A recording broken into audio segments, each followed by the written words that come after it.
ఇప్పుడు no cost cough syrup తో 60 రూపాయల విలువ గల ఇన్హేలర్ పూర్తిగా ఉచితం. దెబ్బకి దగ్గు జలుబు మాయం. సీఎం రేవంత్ రెడ్డి దిక్కుమాలిన రాజకీయం చేస్తున్నారని అన్నారు మాజీ మంత్రి హరీష్ రావు.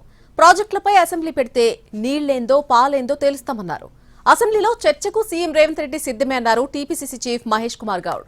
హరీష్ రావుకు దమ్ముందా అంటూ ప్రతి సవాల్ విసిరారాయన.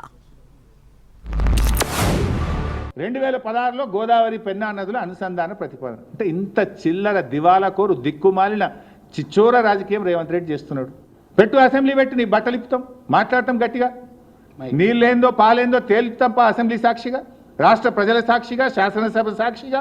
ఎవరు అబద్ధాలు మాట్లాడుతుండో, ఎవరు నిజాలు మాట్లాడతారో మాట్లాడదాంపా అసెంబ్లీలో. మైక్ కట్ చేయగాడ మైక్ కట్ చేస్తాడు. మళ్ళీ ఇవాళ హరీష్ రావు గారు బాగా మాట్లాడుతారు బనకచర్ల గురించి.